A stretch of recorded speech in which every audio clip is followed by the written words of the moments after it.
एक बार जंगल में कड़क धूप के साथ कड़कड़ाती हुई गर्मी पड़ रही थी। टोनी और उसकी बेटी गर्मी से बहुत परेशान थी। क्या बात है बेटी, इतनी रात हो गई है और तुम अभी तक सोई नहीं हो? क्या बात है, जरा मुझे तो बताओ। माँ, मुझे बहुत गर्मी लग रही है। बाहर से आज हवा भी नहीं आ रही है और तो और हमारे घर में एक पंखा भी नहीं है। अगर पंखा होता तो हम आराम से सो पाते। तुम ठीक कह रही हो बेटी, मगर हम दोनों अब कर भी क्या सकते हैं। अब किसी तरह से सो जाओ, रात तो काटनी ही है मेरी बच्ची। जैसे तैसे करके टोनी चिड़िया अपनी बेटी को सुला देती है और फिर अगले दिन। बेटी चलो, हम दोनों भोजन लेने के लिए दूसरे जंगल जाएंगे। सुना है वहाँ मीठे मीठे फल मिलते हैं। माँ, मगर मुझसे तो घोंसले से निकला भी नहीं जा रहा है। बहुत कमजोरी महसूस हो रही है और मेरे सारे सर में दर्द भी हो रहा है। उसके ऐसा कहने पर टोनी चिड़िया अपनी बेटी को छू कर देखती है। अरे बेटी, तुम्हारा तो बदन जल रहा है, तुम्हें तो बुखार आया है। चलो, पहले मैं तुम्हें डॉक्टर के पास ले जाती हूँ। और फिर वो अपनी बेटी को लेकर अस्पताल में रानी चिड़िया के पास चली जाती है। अरे टोनी, क्या हुआ तुम्हारी बेटी को? डॉक्टर साहिबा, मेरी बेटी का बदन जल रहा है। आप एक बार इसको देख लें और इसका अच्छे से चेकअप कर लें। और फिर डॉक्टर रानी चिड़िया उसका अच्छे से चेकअप करती है और कहती है, अरे टोनी, तुम्हारी बेटी के शरीर में पानी की मात्रा कम हो गई है। और क्या तुम्हारी बेटी रात के समय ठीक से सो भी नहीं रही है? गर्मी की वजह से मैं रात को सो नहीं पा रही डॉक्टर साहिबा, और सुबह उठकर कुछ कर भी नहीं पा रही हूँ। हाँ, तुम्हें बुखार आया है और तुम्हारे शरीर में बुखार के कारण कमजोरी आ गई है। मगर बेटा, तुम चिंता मत करो, मैं तुम्हें अभी एक इंजेक्शन लगा देती हूँ और कुछ दवाइयाँ भी दे दूंगी, जिससे तुम बहुत जल्दी ठीक हो जाओगी। और सुनो टोनी, तुम्हें अपनी बेटी का बहुत अच्छे से ख्याल रखना होगा। तुम अपने घर में कूलर या एसी लगवा लो, फिर तुम्हारी बेटी अच्छे से सो पाएगी और उसकी तबीयत भी ठीक हो जाएगी।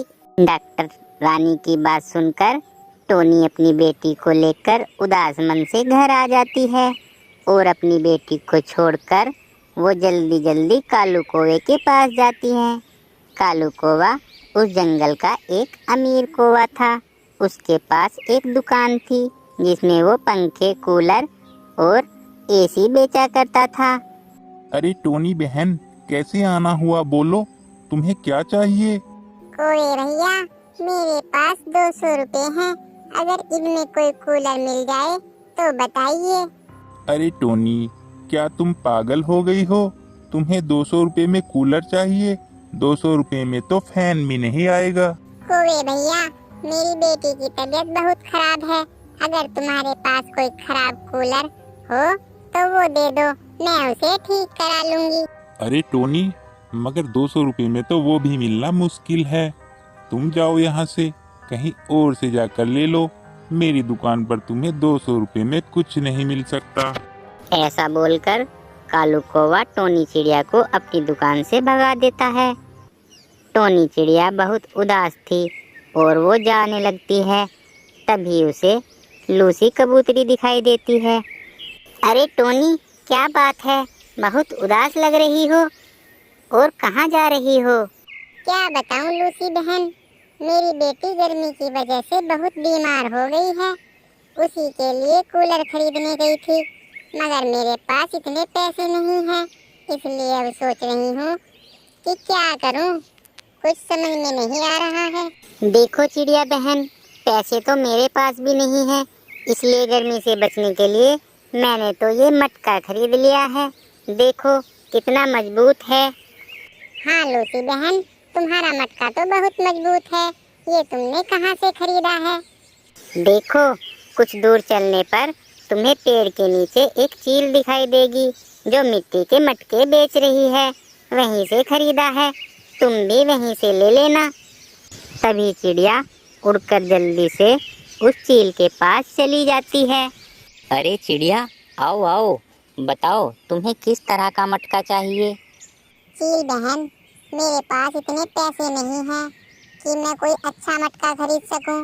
कोई कम दाम वाला मटका ही दिखा दो।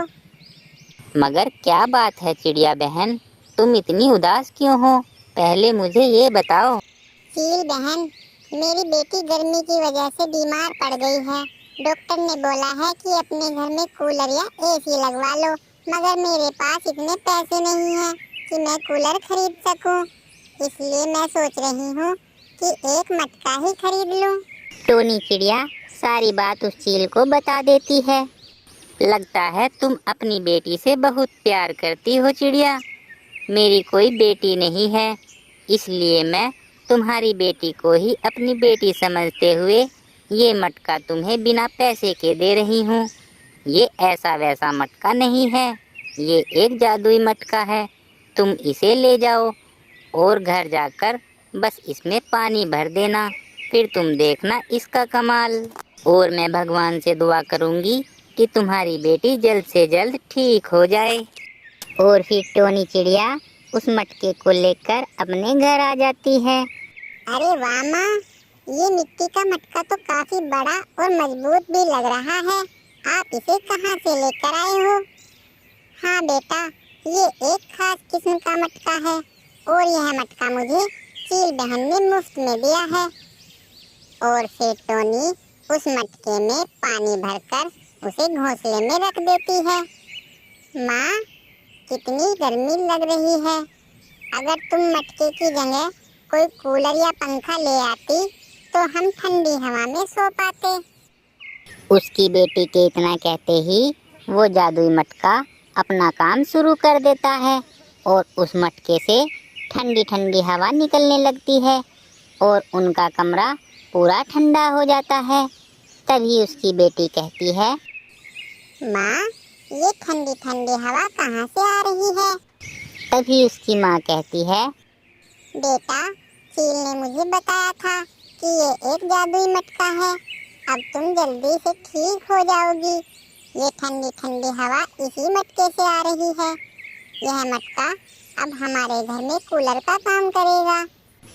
और फिर उन दोनों को उस रात बहुत अच्छी नींद आती है और उस गर्मी से भी राहत मिल जाती है।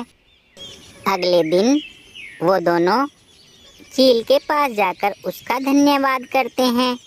तभी चील कहती है, कोई बात नहीं चिड़िया बहन, मुझे ये जादुई मटका एक साधु बाबा ने दिया था और कहा था कि किसी ज़रूरतमंद की मदद करना और इस मटके के बदले पैसे मत लेना। इसलिए मैंने ये जादुई मटका तुम्हें दिया है।